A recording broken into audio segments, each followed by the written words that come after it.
Magandang araw mga kaibigan. Ito, hindi na po maiwasan ang sunod-sunod na pag-re-resign ng mga men and women in uniform. Pang-apat na ito na may vlog ko.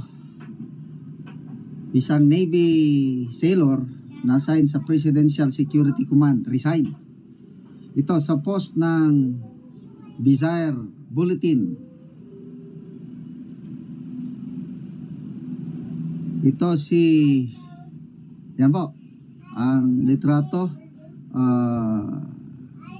Jack Cristiano Relon, Philippine Navy. Ito ang kanyang pahayag. Sabi ni Bizarre Bulletin, AFP, mauubos na yung mga tao ninyo. Umayaw na yung iba sa pamamalakad ni Blanc.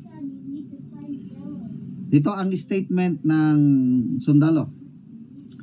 Carefully developed over 3 decades by a university. Buong buhay kong ipinagmamalaki na naglingkod ako sa isang pinakamahusay na presidente at may tunay na pagmamahal sa buong bansa at kapwa ko Pilipino. Hindi ito dahil sa itinaas mo lang yung sahod namin, kundi ramdam ko yung tunay na malasakit at pagmamahal mo. Pinahalagaan mo ang uniformeng suot namin. Itinaas mo ang dignidad at moralidad namin. Kaya kahit ibuwis namin ang aming buhay namin para sa bansa,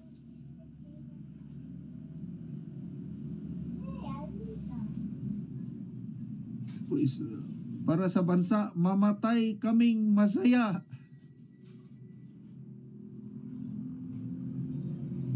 Dahil pinahalagaan mo kami. Simula nung nawala ka, nagbago na ang lahat.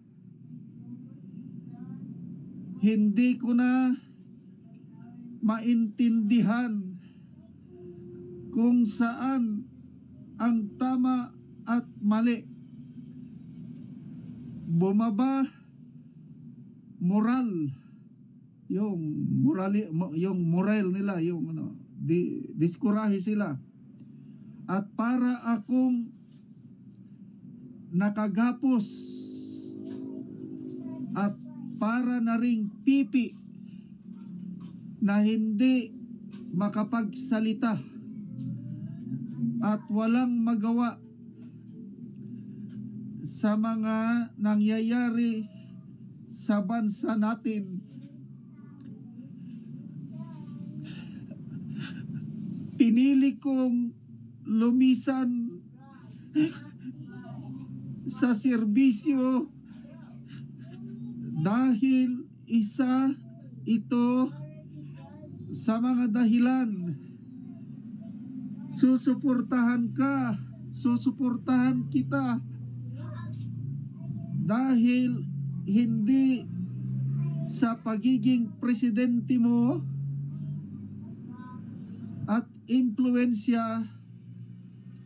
Susuportahan kita dahil ramdam ko na mahal mo kaming mga Pilipino at wala kang hinahangad kundi ang mapabuti ang bansang Pilipinas. Pasensya na po kayo, hindi ko mapigilan ang pagluha. Followers, William Ubangan, Inday Sar. So ito na ang ating magiting na sundalo. Nagsalita na siya Isinakripisyo niya ang kanyang career, I don't know how many years, ang kanyang serbisyo, ang kinabukasan ng pamilya niya ang nakasakripisyo dito dahil yung sweldo niya wala na eh. So I don't know kung kinonsulta ba niya ang pamilya niya, hopefully kinausap niya ang misis niya, ang kanyang mga anak, hopefully naintindihan siya at sinuportahan siya sa gagawin niya ito. Kasi sabi niya hindi siya makapagsalita eh. Kasi habang nasa loob ka ng military service, hindi ka talaga pwedeng magsalita. Eh yung pagmamahal niya sa Pangulong Duterte, hindi niya na makayanan na hindi magsalita. Kaya nagdesisyon siya, resign o get out of the military service, at ito nagsalita na siya. At nakaka-inspire ang katulad nila, I don't know anong ranggo niya, Philippine Navy, Relon. Saludo ako dito sa Navy personnel na ito. Saludo ako doon sa Police Corporal Jingjing, Jess Tano, at saka yung isa pang pulis na umalis, at pang-apat yung Lady Air Force Sergeant Reserve, si Sergeant Yumi Santiago. So 4 na sila na they opted to get out.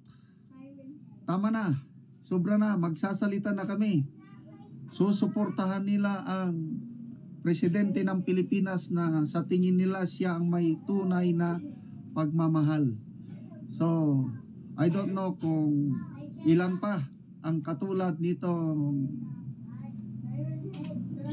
sa Relon, seaman first class, ang mga ranggo ng Navy is seaman first class, same mga ganon, o petty officer, siguro petty officer 1 or 2 na ito.